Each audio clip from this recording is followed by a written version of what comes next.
Tema da mensagem de hoje: alimento para uma jornada. Alimento para uma jornada, né? Todos nós estamos numa jornada, numa caminhada cristã. A vida cristã, ela é uma caminhada. A gente está num caminho e a gente não pode desviar nesse caminho. E a gente precisa de alimento para seguir esse caminho, senão a gente acaba esmorecendo e morrendo no meio desse caminho. Vamos fazer a nossa declaração de fé antes? Todos com Bíblia aí? Quem está com Bíblia no celular, Bíblia de papel, levanta a sua Bíblia. Não é um mantra, não é uma reza. É só umas frases para a gente poder relembrar o que a gente vai fazer hoje aqui nessa noite. Repita comigo assim: esta é a minha Bíblia. Eu sou o que ela diz que eu sou. Eu tenho o que ela diz que eu tenho. Eu posso fazer o que ela diz que eu posso fazer. Hoje, eu serei tocado pela palavra de Deus. Amém? Prestar atenção em cada frase. Vamos abrir a Bíblia em primeiro livro de Reis, 17, de 1 a 6. De 1 a meia dúzia.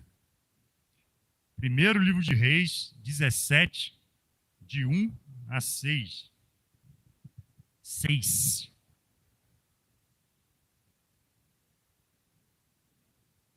Carioca tá rindo ali. Ó. Quem achou, fala amém. Quem não achou, misericórdia. E nenhum misericórdia. Bom demais.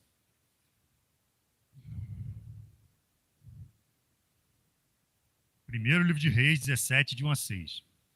Ora, Elias, o tesbita da Tisbe de Gileade, disse a Acabe: juro pelo nome do Senhor, o Deus de Israel, a quem sirvo, que não cairá orvalho nem chuva nos anos seguintes, exceto mediante a minha palavra. Depois disso, a palavra do Senhor veio a Elias: saia daqui, vá para o leste e esconda-se perto do riacho de Querite, a leste do Jordão. Você beberá do riacho, e dei ordens aos corvos para o alimentarem lá. E ele fez o que o Senhor lhe tinha dito. Foi para o riacho de Querite, a leste do Jordão, e ficou por lá. Os corvos lhe traziam pão e carne de manhã e de tarde, e ele bebia a água do riacho. Abaixe sua cabeça. Pai, obrigado pela tua palavra, essa palavra viva, Pai, essa palavra que muda vidas. Esteja falando aos nossos corações nessa noite, Pai. Nada do Eberson, Pai, tudo vindo de ti, Pai. Nada, Pai, nada da minha alma, Pai, tudo vindo do teu Espírito, Pai.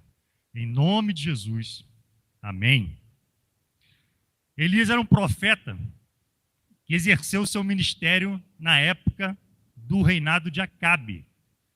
Acabe era um rei bem ruim. A Bíblia retrata isso, ela fala isso, que era um rei muito ruim. Acabe era filho de Onri, que era comandante do exército do rei Elá. Onri, comandante do exército do rei Elá.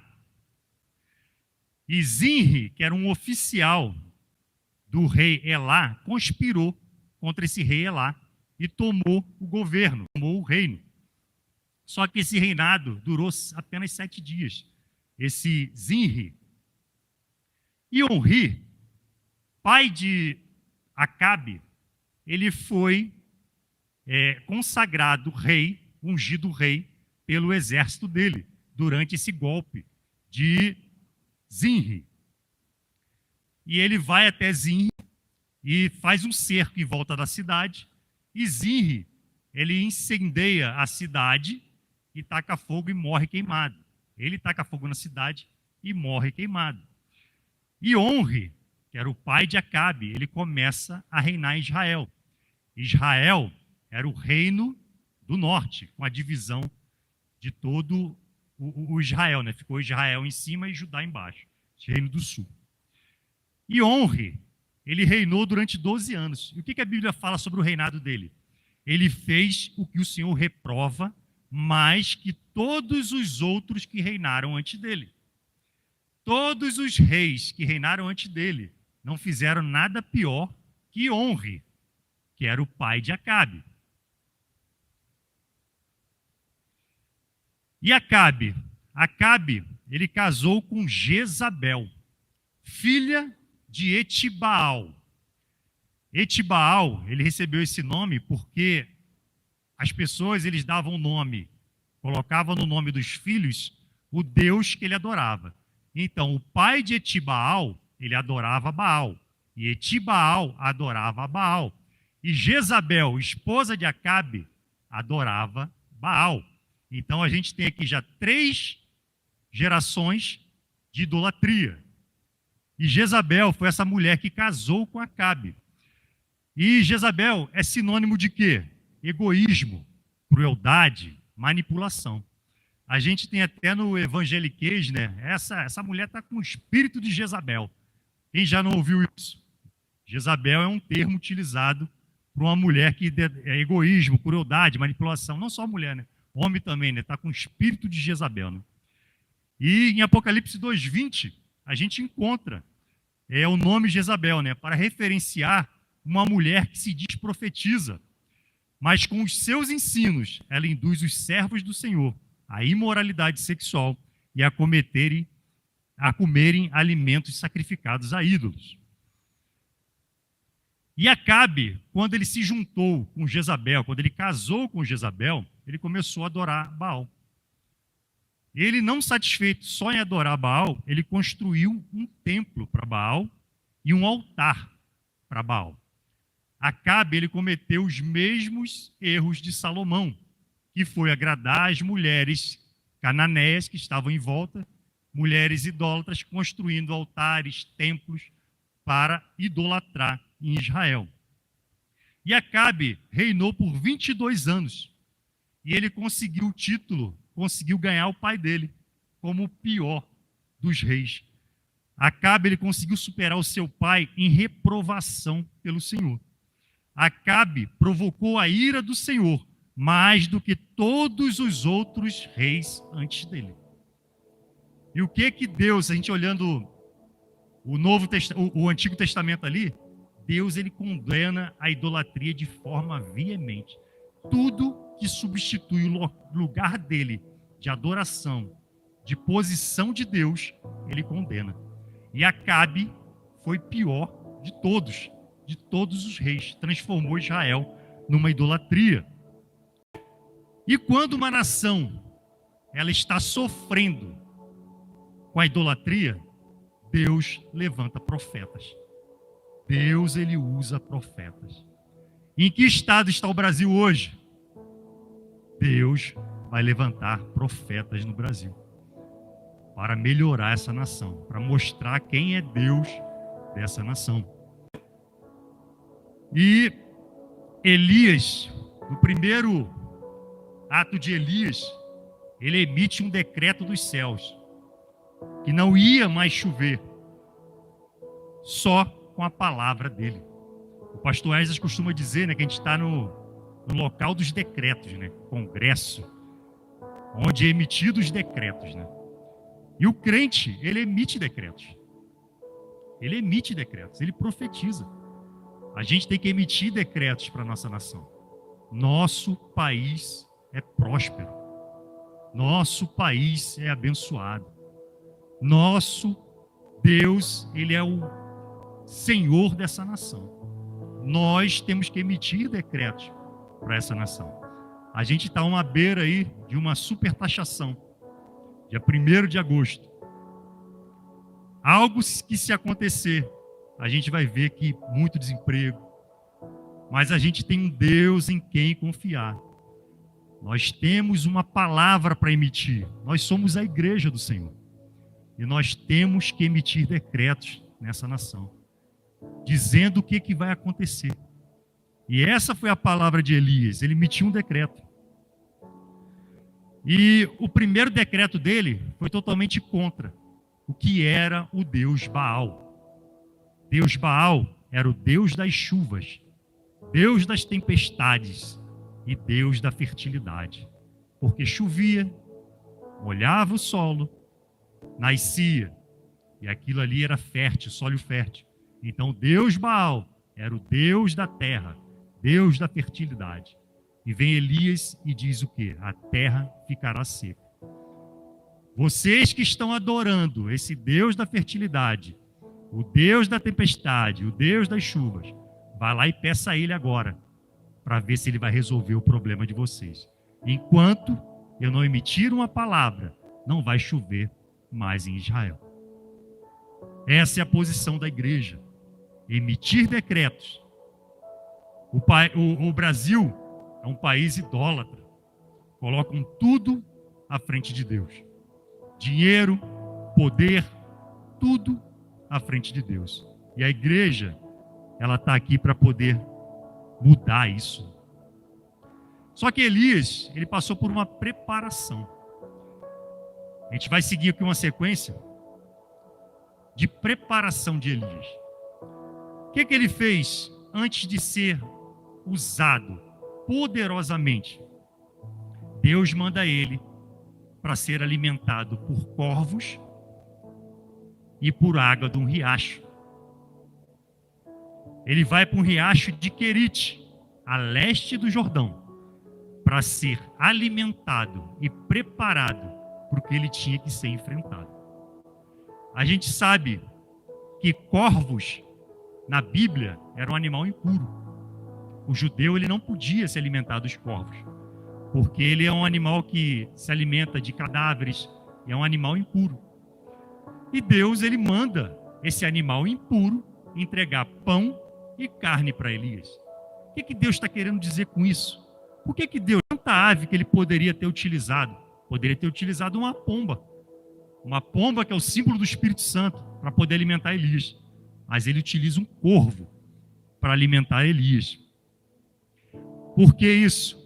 Porque antes dele te usar, ele vai quebrar toda a tua religiosidade. Deus, ele vai quebrar toda a tua religiosidade. Imagina Elias, eu sou puro, não posso ser alimentado por algo que veio de um animal impuro. Elias precisou ser tratado na religiosidade.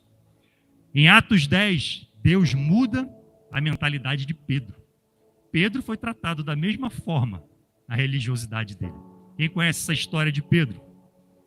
Um centurião Cornélio, um estrangeiro, ele teve uma visão. Por volta das 15 horas ele teve uma visão, para ele mandar alguém procurar Pedro. Ele estava na casa de Simão, um curtidor de couro à beira-mar.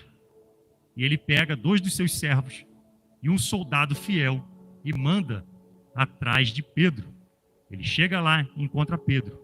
E quando está para entrar, para chegar as pessoas, ele dá uma visão também para Pedro, de um lençol que descia com quadrúpedes, com répteis e com aves, apresentando para Pedro. E Deus fala para Pedro assim: mata e come.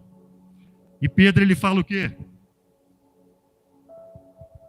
O que Pedro fala? Não chame de modo nenhum, Senhor. Jamais comi algo impuro ou imundo.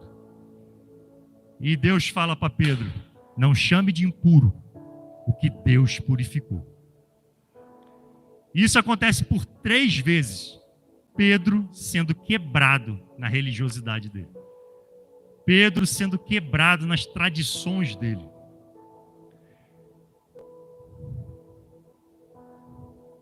E Pedro, no dia seguinte, chama aqueles homens, se hospedam lá, e Pedro ele parte para a casa de Cornélio.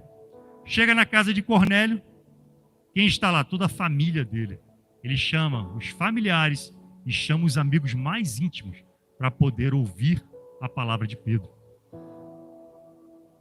E Pedro já chega na casa, a primeira frase que Pedro fala: vocês sabem muito bem que é contra a nossa lei um judeu associar-se a um gentio, ou mesmo visitá-lo. Mas Deus me mostrou que eu não deveria chamar de impuro ou imundo a homem nenhum. Por isso, quando fui procurado, vim sem qualquer objeção. Posso perguntar por que vocês mandaram me buscar? Pedro já chegou falando que ele não poderia estar ali. Pedro chegou dizendo que ele não poderia estar na casa de um gentio, mas ele foi por ordem de Deus. E Pedro ele começa a levar as boas novas para aquela casa. Ele começa a falar do evangelho para todos os amigos íntimos e os familiares do centurião Cornélio, um estrangeiro. E aquelas pessoas aceitam e são batizadas com o Espírito Santo. Pessoas que eram excluídas são batizadas pelo Espírito Santo, porque Pedro foi quebrado na religiosidade. Então Pedro começou a falar: agora percebo verdadeiramente que Deus não trata as pessoas com parcialidade, mas de todas as nações aceita todo aquele que o teme e que faz o que é justo. Deus ama o filho que o teme e que age com justiça. O temor de Deus tem se esvaído pelo evangelho. Pessoas têm feito as coisas para o Senhor de qualquer jeito. Pessoas têm subido no púlpito com a vida de qualquer jeito. Isso é falta de temor do Senhor. Falta de temer. Falta de ter o temor do Senhor. Essa semana eu mandei no grupo, acho que foi da liderança, né? Uma pregação do Luciano Subirá, que chama-se Paraquedas Reserva. E depois tiver uma oportunidade de ouvir, ele explica muito sobre o temor do Senhor. Que o temor do Senhor é o paraquedas reserva do crente. Primeiro, ele ama o Senhor de todo o coração. E quando esse amor se esfria, ele usa o paraquedas reserva, o temor. O temor que o auxilia a não pecar, porque ele está enraizado no coração dele o temor. É o amor ao Senhor. E quando esse amor esfria, por um momento ele esquece desse amor, ele tem o temor. Não vou fazer isso, porque adoro a esse Deus que nunca me decepcionou.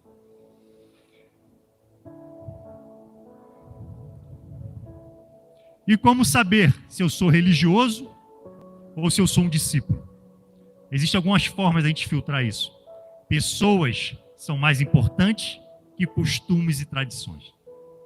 Nós estamos aqui para amar pessoas, independente da situação, independente do pecado, independente de como ela vive. Nós temos que amar pessoas. Hoje, você está preparado aqui para um travesti entrar ali na igreja e sentar do teu lado? Ou você vai levantar e vai sair? Hoje, você está preparado para um morador de rua chegar e sentar do teu lado aí na igreja? Ou você vai levantar e vai sair? Pessoas são mais importantes que costumes e tradições. Essa é uma forma de saber se somos religiosos. Se amamos mais as tradições ou se amamos as pessoas e a palavra de Deus. O coração é mais importante que o exterior. Deus, ele vê o coração. Ele vê o teu coração. Não adianta você fazer boas obras, fazer algo para aparecer. Não adianta você orar em público para você aparecer. Deus está vendo o teu coração. Não adianta que no momento do dízimos e oferta você dizimar para aparecer. Porque Deus, ele vê o coração. Ele vê o que está no interior do teu coração. O coração é mais importante do que o exterior. O amor de Cristo às pessoas é o princípio fundamental sobre o qual nos movemos. Se você não sente um arrepio quando você vê uma vida se rendendo aqui na frente, possivelmente você é um religioso. Você não é um discípulo. É isso que nos move. Vidas se rendendo. Vidas sendo transformadas. Se você escuta uma história de um casamento restaurado e você não vibra com isso, tem algo errado no teu coração. Provavelmente você é um religioso. O reino é novidade de vida. É tudo novo. Não adianta o exterior dizer que hoje eu sou cristão, hoje eu sou crente, mas as práticas são as mesmas. É vida nova, é nascer de novo, é um coração novo, é um espírito novo, é um nascimento novo, é uma renovação da mente. Como diz lá em Romanos 12, renovação da mente. É novidade de vida. O reino é produção de frutos. O religioso, ele não produz fruto. O discípulo, ele produz fruto. O discípulo, ele se preocupa se no trabalho dele está sendo levada a palavra de Deus. Poxa, no meu trabalho não tem uma reunião. Vou criar uma reunião aqui. Chefe, posso fazer uma reunião aqui na hora do almoço? Vai atrapalhar em nada. Posso? São 30 minutos. Posso fazer isso? É fruto. É produzir fruto. O religioso, ele não produz fruto. Ele flutua como um santo, mas ele não produz fruto. Isso é ser religioso. E a gente precisa, primeira fase, para uma grande obra, é quebrar a nossa religiosidade. Depois, Elias, ele foi alimentado por uma viúva em Sarepta. Olha como Deus faz as coisas, né? Deus, ele poderia mandar ele para uma casa de uma mulher rica para ser sustentada por essa mulher rica. Deus manda ele para Sarepta. Sarepta era uma cidade de Sidom. Cidade que pertencia à nação de Jezabel. Deus, ele manda Elias para a casa do inimigo, para a origem do inimigo, um país totalmente idólatra, para uma viúva. Viúva era uma mulher que ela não tinha INSS, ela não tinha nada de assistência. Ela tinha que produzir, senão ela não viveria. Se ela não tivesse parente rico, ela era a mais miserável daquela terra. E essa mulher era uma mulher que estava vivendo numa situação de miserabilidade. Por que isso? Quando Elias encontra ela estava procurando o graveto para fazer o último alimento para o filho, para ela e para morrer. E Deus manda mais um peso para aquela família. Manda o profeta para ser sustentado por aquela mulher. Elias chega para ela e fala, me dá um pouco d'água. E quando ela sai, o cara de pau chama ela, ó, e traz um pão também. Preciso de um pão. Aí ela volta, ela não aguenta. Pô, até a água tudo bem, mas um pão já é demais. Eu peguei 2 gravetos, tem um pouco de farinha, um pouco de azeite. Ia fazer o último pão para o meu filho e morrer. Aí o profeta, faz primeiro para mim.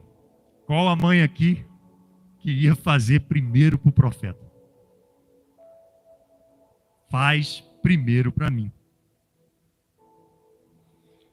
Antes de Deus atuar poderosamente na tua vida, Ele vai te levar para lugares inimagináveis. Ele vai te levar para lugares improváveis. Não é, Daiane? Para você ser tratado, para você ser cuidado, para você ser sarado. Por aqueles que você nunca imaginaria. E para você dar toda a honra e toda a glória para Deus. Para saber de onde vem a provisão. E Deus sentou Elias por meio daquela mulher numa terra de idolatria e oposição ao Deus verdadeiro. E aquela mulher não faltou azeite e não faltou farinha no jarro e não faltou azeite na botija. Durante todo aquele período de seca. Porque o Senhor sustentou aquela família. Sustentou aquele profeta. Independente da situação. A gente vê aqui também que, como na história de Pedro, na casa de Cornélio, Elias também foi levado a um lugar improvável. Pedro foi levado na casa de um gentio, um local improvável para ser tratado. E às vezes você se pergunta o porquê Deus ter te colocado em certos lugares.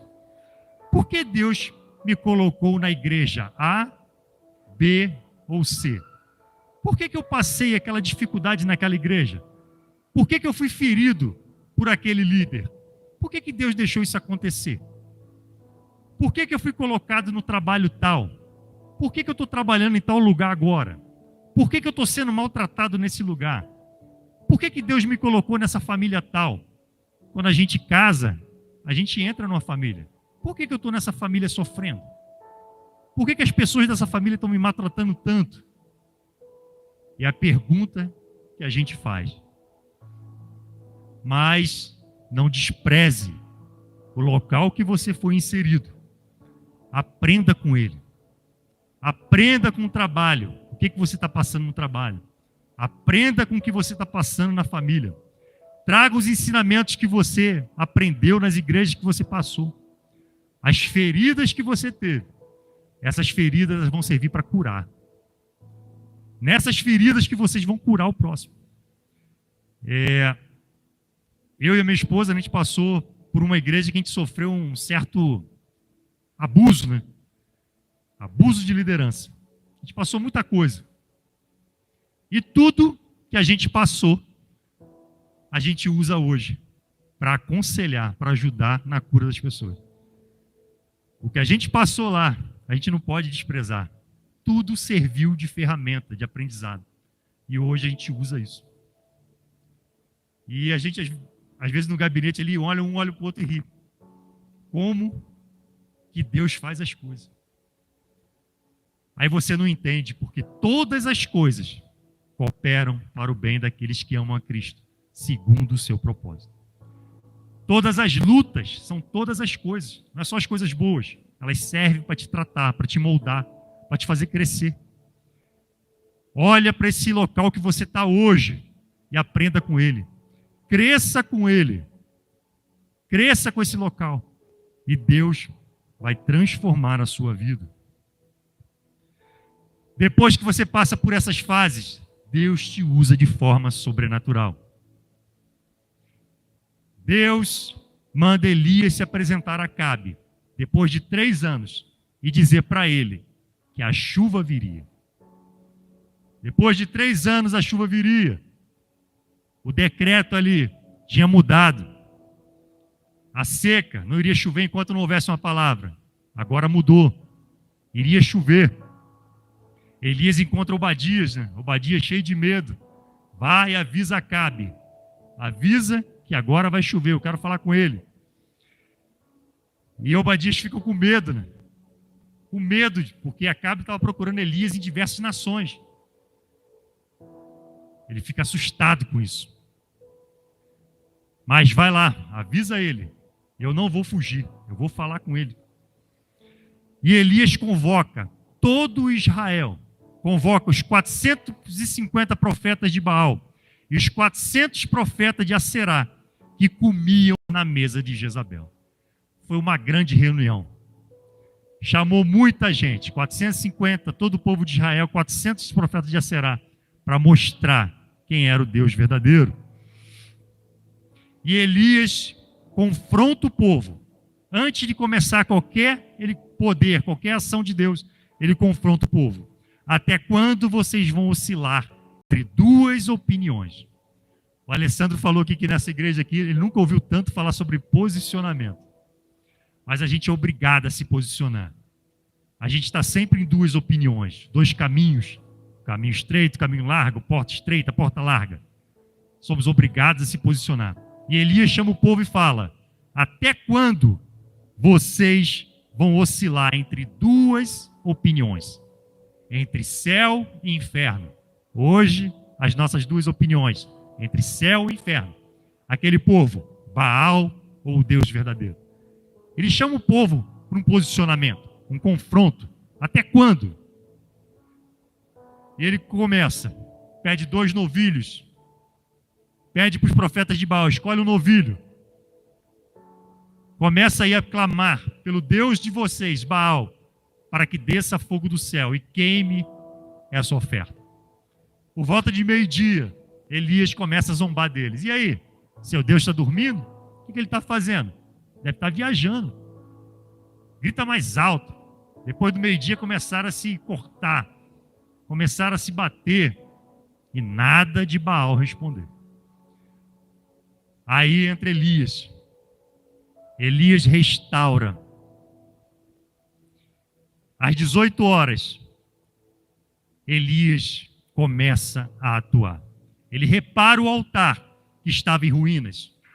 A idolatria, ela destrói o nosso altar de adoração. Ele apanha 12 pedras e construiu um altar ao Senhor. Cavou uma valeta ao redor do altar. Arrumou a lenha, cortou o novilho e o pôs sobre a lenha. E encharcou tudo de água. Para dificultar o milagre. Vocês hoje vão ver. Ele encharca tudo de água. E depois ele clama ao Senhor. Senhor, Deus de Abraão, de Isaac e de Israel. Elias, ele identifica quem é o Deus que ele está clamando, para que todo o povo soubesse quem era o Deus que ele servia. Ele invoca uma aliança, Deus de Abraão, Deus de Isaac e Deus de Jacó. E não gerou qualquer tipo de dúvida, todo o povo estava sabendo a quem ele estava clamando. E nós hoje estamos sob uma aliança, a nova aliança, no sangue do nosso Senhor Jesus Cristo. Uma aliança que sela no nosso coração que somos salvos. Hoje vivemos uma aliança superior do que a aliança que vivia Elias. A aliança que clamava por Deus de Abraão, Isaac e Jacó. Hoje nós clamamos pelo sangue poderoso, o sangue do Senhor Jesus Cristo. Aquele sangue que nos purificou e limpou dos nossos pecados. Glória a Deus, igreja. E ele clama que hoje fique conhecido que tu és Deus em Israel e que sou teu servo e que fiz todas essas coisas por tua ordem. Responde-me, ó Senhor, responde-me, para que este povo saiba que tu, ó Senhor, é Deus e fazes o coração deles voltar para ti. Olha a oração de Elias. Hoje passamos por diversas dificuldades. E a gente procura em vários locais a solução. A gente vai lá no... Como é que é o nome? Vale do Amanhecer. Vou buscar o meu milagre no Vale do Amanhecer. Vou buscar o meu milagre lá no centro. Eu vi lá que tem uma cura. Vou buscar o meu milagre ali. Vou buscar o meu milagre aqui. Mas esquece de buscar o milagre naquele que pode fazer, naquele que muda as circunstâncias, naquele que faz descer fogo do céu e queima todas as pedras, queima o animal, queima a lenha, evapora a água, queima a terra. O fogo que desce do céu, ele destrói tudo que estava na frente. O Deus poderoso a quem a gente pode clamar, identificando bem, porque Deus, ele não dá a glória dele para ninguém.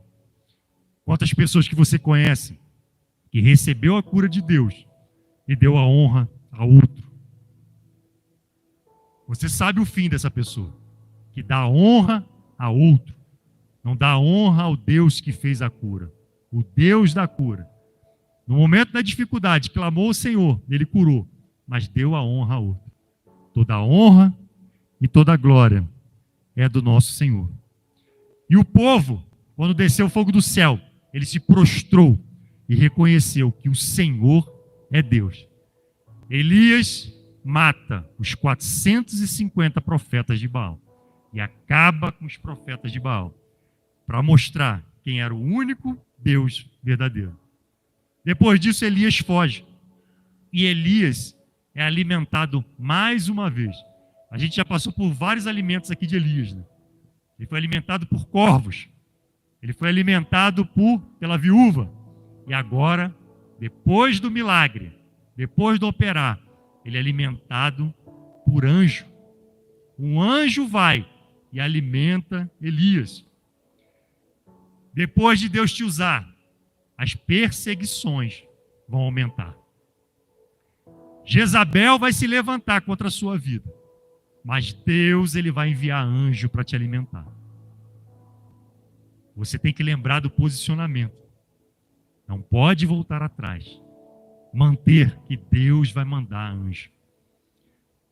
Depois de um operar sobrenatural, Depois do operar de Deus, Jezabel vai se levantar. Quantos aqui já viveram isso? O poder de Deus na sua vida e dificuldade se levantaram. A vida parecia pior. A vida parecia mais difícil. A parte financeira, os filhos, os parentes, o trabalho. Jezabel, ela se levanta quando vê que Deus está agindo na sua vida. E Deus mandou um anjo alimentando Elias com um assado em pedras quentes e um jarro de água por 2 vezes. Fortalecido, Elias levanta e caminha durante 40 dias e 40 noites até o monte de Deus. Uma caminhada de aproximadamente 400 quilômetros até o monte de Deus. E o monte de Deus é o mesmo monte que Deus se apresenta a Moisés na sarça ardente. O monte de Deus é o lugar da intimidade, onde você vai ter aquele relacionamento mais próximo do Senhor. Depois do operar, depois de Jezabel, vem o monte de Deus com mais intimidade, com mais relacionamento. E Elias vai para essa caverna, Deus chama ele para fora, apresenta um vento fortíssimo, que separou os montes e esmigalhou as rochas. Depois veio um terremoto, depois veio um fogo. Representam as manifestações e o poder de Deus. Mas Deus não estava nesses locais. Deus estava no murmúrio de uma brisa suave. Às vezes a gente procura locais. Eu quero ver o poder, o fogo de Deus descer, o terremoto flutuar, a gente se levantando. Às vezes Deus está no canto da tua cama, no ajoelhar do canto da tua cama, no murmúrio suave falando contigo. Às vezes Deus está falando contigo com um passarinho cantando na sua varanda e você não está percebendo. Deus se apresentando para você de diversas formas, falando contigo. E você está procurando um mover sobrenatural. Está esperando um monte rachar na tua frente. E Deus está falando contigo numa brisa suave. Numa voz tranquila, dizendo: filho, quero intimidade contigo. Quero de novo ouvir a tua oração. Ouvir o teu clamor. Te ver ajoelhado, prostrado aos meus pés. Fazendo tuas petições a mim. Não tentando resolver da tua forma. E você, com o ruído da vida, as distrações, você não está ouvindo a voz do Senhor. Está esperando Ele vir de helicóptero, pousar na tua frente e se apresentar para você. Ele está falando para você de diversas formas, com murmúrio. Deus, Ele quer se revelar a você numa forma mais íntima. No secreto do seu quarto. No chorar embaixo do chuveiro. Ele quer se revelar para você de uma forma mais íntima. Ele quer se revelar contigo em sonho. Quantos sonhos você já teve e hoje você não sonha mais? As distrações desse mundo arrancaram teus sonhos. As dificuldades arrancaram teus sonhos. Deus, Ele quer te ver sonhando novamente. Deus, Ele quer te dar de novo um propósito. Ele quer restaurar o teu ministério. Pastores que se decepcionaram, Deus quer restaurar o teu ministério. Deus quer te trazer de volta uma brisa suave para falar contigo.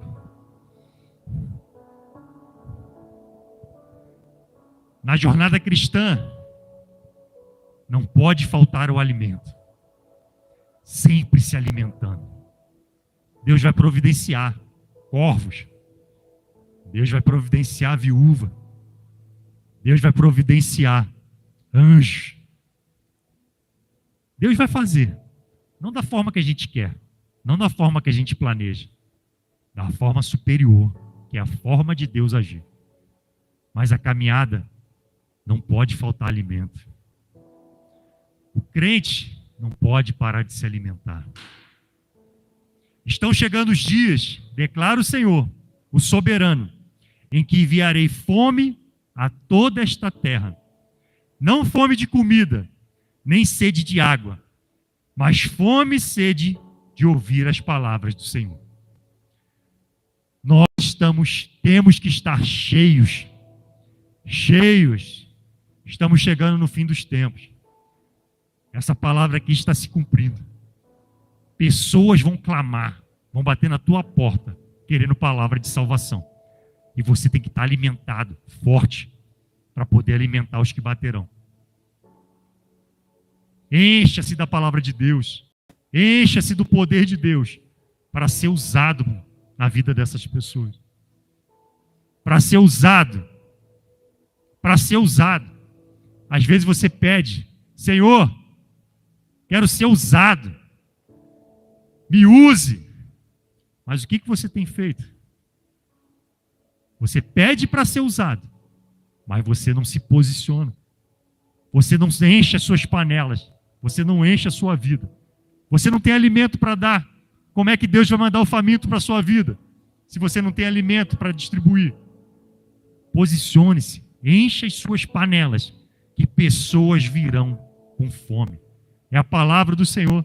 Lembra do que a gente leu lá no início? A palavra é viva. Tudo vai se cumprir. Tudo vai se cumprir. Pessoas baterão na sua porta, querendo palavra de vida eterna. Fiquei sabendo que aqui tem palavra de vida eterna.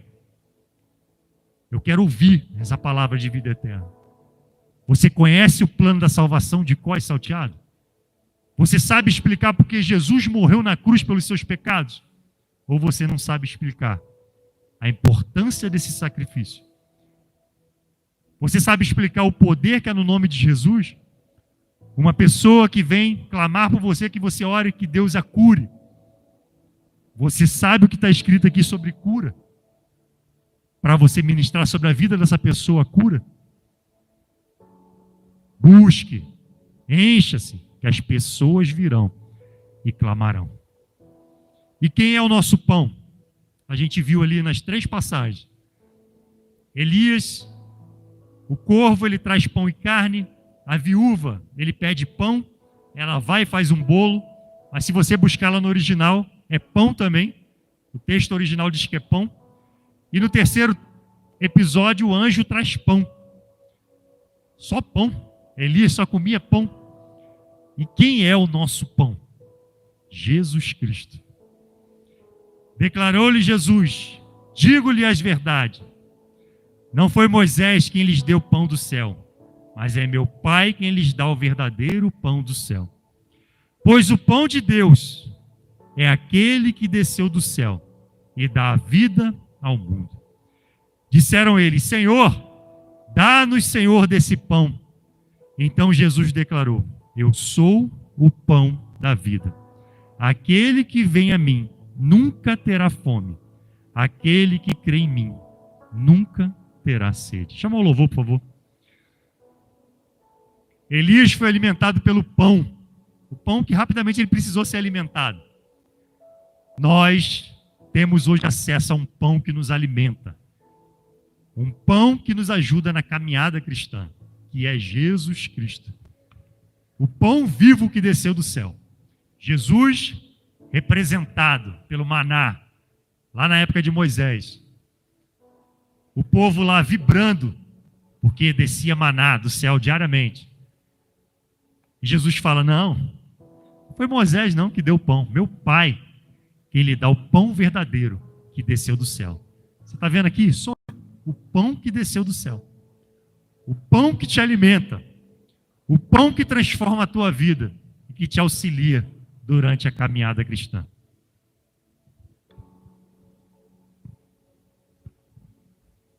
Vamos ficar de pé?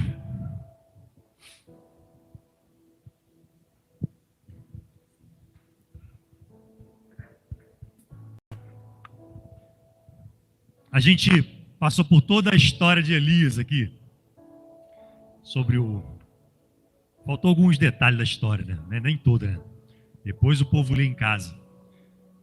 Mas Elias, ele foi alimentado o tempo todo pelo Senhor. O tempo todo ele foi alimentado por Deus. Não faltou alimento para Elias. Não faltou provisão.